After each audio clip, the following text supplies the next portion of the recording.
თუ დაეცემი, ის წამოდგომაში არ დაგეხმარება. თუ შეცდები, ის სახალხოდ დაგცინებს. ის ნერვებზე თამაშის ვირტუოზია და კოჟრებზე დაბიჯების დიდოსტატი. ის შეიარაღებულია მიკროფონით და ძალიან საშიშია. ჯოკერი. დავით ლიკლიკაძის საავტორო გადაცემა. უსმინე ყოველდღე, შაბათ-კვირის გარდა, ძველი ქალაქის ეთერში. ჯოკერი. სასაცილოა.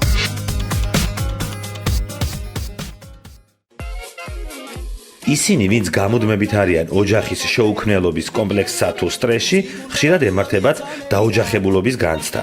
ასე მარტივად, გონიათ რომ დაოჯახდნენ. ცხადია, ასევე გამოგონებული ყავთ თავიანთი ცოლიც და ქმარიც. ხშირია შემთხვევა, როცა ვინმე დაწერს Facebook-ზე, დაინიშნა, ურთიერთობაშია, გავთხოვდი და ასე შემდეგ. მერე ეგრევე თავად ვეწერს. ვაიმე ჩართული დამჩა და მეგობარმა იხუმრა. მე რამდენად შეკალო, თუ შეკაცო. ეს გადაცემა ჯოკერია. მე დათო ლიკლიკაძე ვარ. თქვენ გვისმენთ რადიო ძველი ქალაქის ეთერში FM 107.9. გამარჯობა. დაოჯახებულობის განცდა ადამიანის ფსიქოლოგიური მდგომარეობა და დომინაციის ერთგვარი ფორმაა. როდესაც წყვილებს ექმნებათ ილუზია, რომ თითქოს დაქორწინებული არიან და ჰყავთ ცოლი ან ქმარი. ფენომენის გენეზისი მომდინარეობს Facebook relationship-ის ფესვებიდან. დაოჯახებულობის განცდით შეპყრობილი ადამიანები უმეტეს შემთხვევაში შეყვარებულები არიან ან ფლირტაობენ. მაგრამ იმის გამო, რომ დანარჩენი საზოგადოების წინაშე ერთმანეთისადმი მიკუთვნილობის მეტი ემფაზირება მოახდინონ, Facebook-ზე relationship-ის ველში წიჩკავენ merit ფუნქციას. მაგალითად, მაკუნა is married to hooligan gio. სახელები პირობითია ცხადია. მათთვის აგრეთვე დამახასიათებელია უმეტესად სასიყვარულო შინაარსის მქონე სტატუსებში ერთმანეთის დათაგვა და კომენტარებში სმაილების სავალალო სიმრავლით პოსტვა. სტატუსებსაც ძირითადად დომინაციის ელფერი დაკრავს და Facebook-ის სხვა ფრენდებში იმაში დარწმუნებას ისახავს მიზნად, რომ მათი სიყვარული იმდენად ძლიერი და მტკიცია, რომ თავისუფლად შეიძლება ეწოდოთ ცოლ-ქმარი. ჩემი, სულ ჩემი, ან მარტო ჩემი, ან ქმარი მიყვარხარ და სხვა. ხშირია აგრეთვე YouTube-ზე ლინკების საჯარო სივრცეში გაცვლა-გამოცვლა. მუსიკა ბუნებრივია, რომანტიკულია და ტექსტიც ერთმანეთისადმი კუთვნილებას უსვამს ხაზს.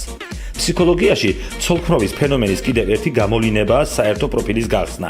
ამ სინდრომით დაავადებულ გოგონებს უყვართ ისეთი სურათების დადება და დაშიარება, რომელშიც ქმართან ჩახუტებული ფეხმძიმე ქალი ან მამის გულმკერდზე ჩაძინებული რამდენიმე თვის ბავშვია გამოსახული. იქვე ხვდებით შემდეგ სტატუსებს. აუ, რა საყვარლები არიან. აუ, მეც მინდა. ვაიმე, ცუდად ვარ ღმერთო, პატარა ანგელოზი და ასე შემდეგ. დაოჯახებულობის განცდით შეპყრობილი ადამიანები ერთმანეთს ცოლს ან ქმარს ეძახიან, როგორც პირად, ისე საზოგადოებრივ სივრცეში. იზიდავთ ისეთი ფრაზები და ქცევის ფორმები, რომლებიც ოჯახური ფენომენისთვისაა დამახასიათებელი. მაგალითად, ბაზარში გამოიარე და მწვანილი წამოიღე, პური არ არის სახლში და სხვა. ხანდახან გოგონებს უჩნდებათ გაბუტვის, ქმრის ხვეწნა მუდარის და შემორიგების პათოლოგიურად მოზღვევებული სურვილი და როგორც კი ამის სულ მცირე მიზეზს იპოვნიან, მაშინვე ახალი სტატუს აპდეიტი Facebook-ზე. მოხვალ შენ სახლში, ან გეყრები, ან ხმარ გამცე შენ და ასე შემდეგ და ასე შემდეგ. სინამდვილეში ისინი ცოლ-ქმარი არ არიან და არის ამაში რაღაც ამოუცნობის სევდა.